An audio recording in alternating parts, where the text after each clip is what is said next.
off against each other. You know, a tournament of 606 players on a team of 5 people, this is unlikely to happen. Yes. Jessup looks to be on the same 75 that Kevin Jones played, Prismatic Omen, Scapeshift. It's the exact same 75. For Jim Davis, he's on Eldrazi Taxes. This is an interesting one. It is a variation on Hate Bears that plays Eldrazi cards. So the Eldrazi aren't bears. That's why we have to put Eldrazi in the deck name. There's 3 3s and 4 4s as we see a Thought-Knot Seer on the battlefield here. We did get a chance to get Jim in the sideboard to talk about this one. So, recapping. Jim is up a game. Jessup with the Obstinate Baloth in play. See, Jim's going to try for a second Thought-Knot Seer, but that'll get remanded as we go back to Jessup. Jessup paying 3 mana as there is a Thalia in play for Davis. Scapeshift is an interesting deck against Death and Taxes. The card Lane and Arbiter is hugely problematic. Yeah, you have to have your Sweeper or your Lightning Bolt to get that off the table. And we see here Jessup Scapeshifting through the board anyway. I think this is a win here for him. He's gonna go. He had to pay 2 to shuffle. It costs 7 mana to Scapeshift on this board, but fortunately Jessup has it. Yeah, with the Arbiter plus the Thalia, you make it 7. It's just like the interaction between Scapeshift and Mana Leak. It takes more than 1. You have to be able to make Scapeshift cost 8 in order to actually slow them down on that one. So these players, we will get to see all of Game 3 as Jessup evens it up at 1 game apiece.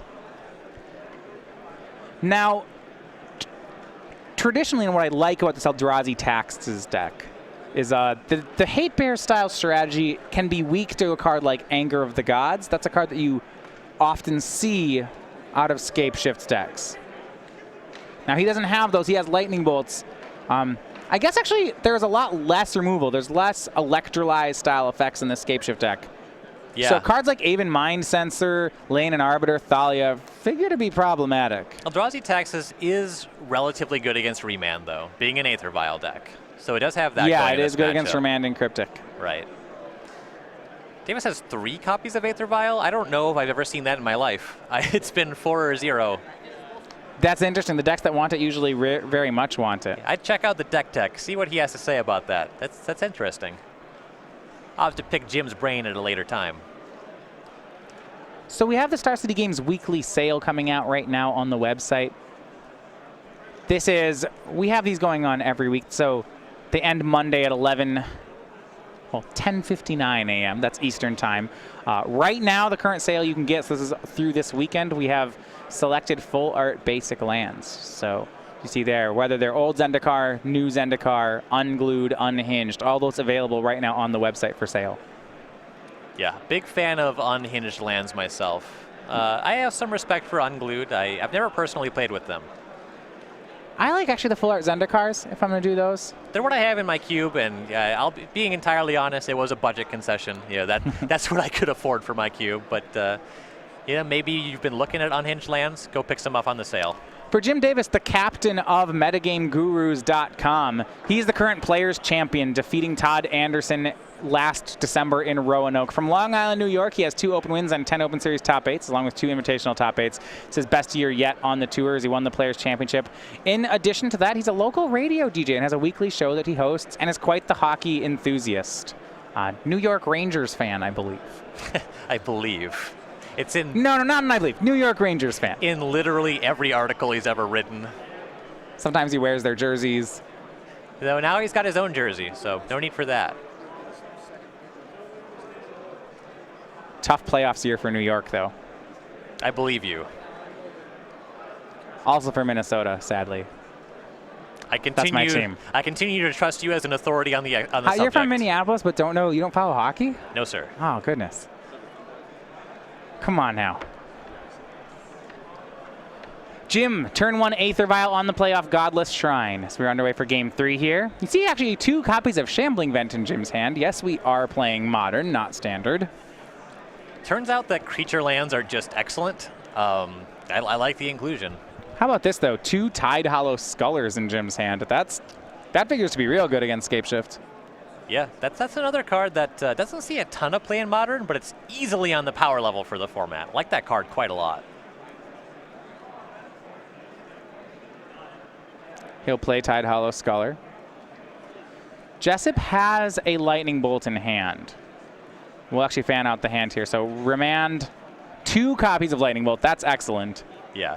So when you compare Tide Hollow Sculler to Thought-Knot Seer, there's concern. There's an idea you can cast, say, a Terminate or removal spell in response to the Thought-Knot Seer. If you kill the Tide Hollow Sculler with the discard trigger on the stack, yeah, don't do that. Then the Sculler is just going to take a card from your hand. It will already have left the battlefield. That ability to put the card back in your hand will have triggered. You're never going to get that card back. Do not make that mistake. He'll go ahead and take one of the Lightning Bolts. Andrew fetches. So he fetches for Steam Vents untapped, floats a red mana, uses it to kill the Sculler, and gets back his Lightning Bolt. Yep. Plays Flooded Grove and pass. Now Vial ticks up to 2. We go back to Jim Davis. He's kept in, this is an interesting one, Wasteland Strangler appears to still be in the deck. It's interesting. I like it with Tide Hollow Sculler. I'm a little surprised to see it in the matchup post-board against Scapeshift. Yeah, there shouldn't be too much on Jessup's side of the table to actually kill. Seems to be a concession that Jim just has to have a clock in this matchup. Yeah, he just needs a 3-2 for 3. Right. It's not pretty, but sometimes that's how it works. It's very far from pretty. Davis's hand appears to be 2 Shambling Vents, a Ghost Quarter, a Wasteland Strangler, and a Tide Hollow Sculler. He'll play Vent and pass the turn. Back to Jessup, draws Island. Logan Garris to the scorekeeper, please.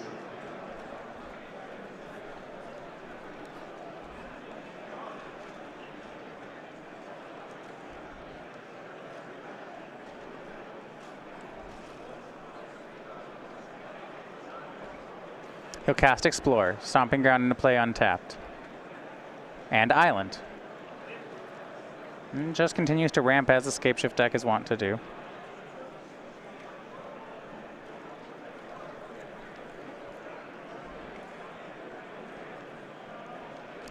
Yeah, and so that Wasteland Strangler, not very good for Davis, but we're seeing as this game progresses, Jessup just getting 1 land closer to that Scapeshift turn where he can just kill Davis.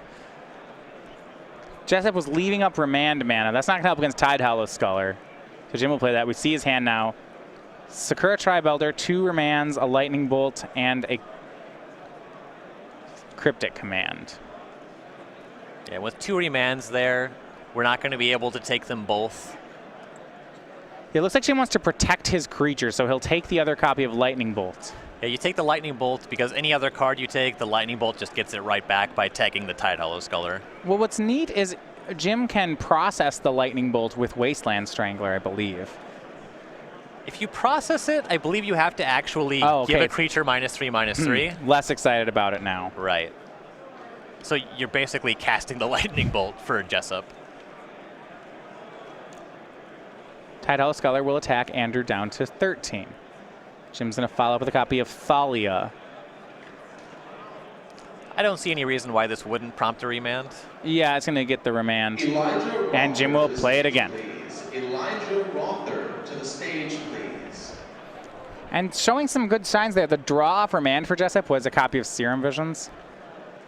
But this is a huge draw for Jessup. He draws another copy of Lightning Bolt. And that should be able to clean up everything here. Yeah, the first Lightning Bolt's going to cost 2 because it has to target the Sculler, and then the second will also cost 2 because the Thalia will still be in play. But Jessup does just have an answer to Jim's board. So on this turn, he won't be able to bolt, and leave up remand. So there's some decisions on Jessup's side.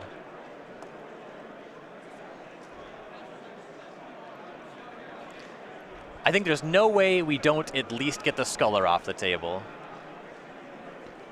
There are 4 Flicker Wisp in Davis's deck, and Jessup knows this. These guys are on the same team. Yeah, so he's got to be concerned about that. The Vial's on 3, so that's a real concern. You can't remand something coming in off an Aether Vial. I think if this got Flicker Wisped, then Andrew would lose. You know, he'll make the play. He'll go for it anyway. Does Jim have the Flicker Wisp to get him? Jim's hand, I believe, is Wasteland Strangler and Shambling Vent.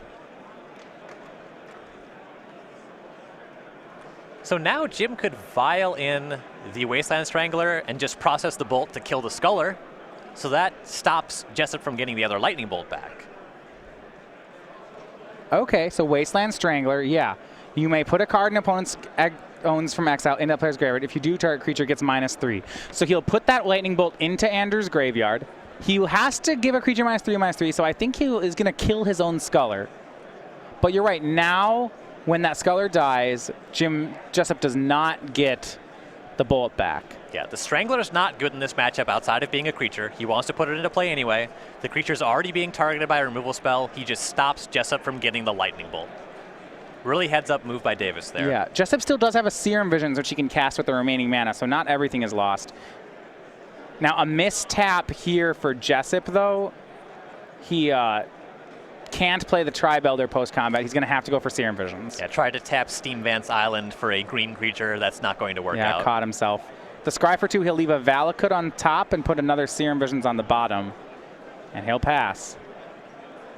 5 power on Davis's side of the board. In particularly, just leaving Island untapped after casting a spell when you have all other non-basics, just generally not great mana tapping.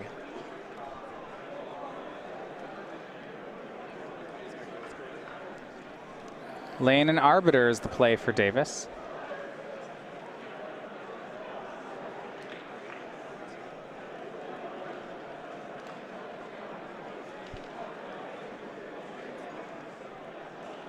He will use Ghost Quarter to get rid of the Flooded Grove. Now, this is that potent interaction between the two cards. It just works as a Strip Mine style effect. Andrew just can't find a basic. Yeah, Wasteland is not even legal in Modern. If your opponent's tapped out, this is a build your own Strip Mine.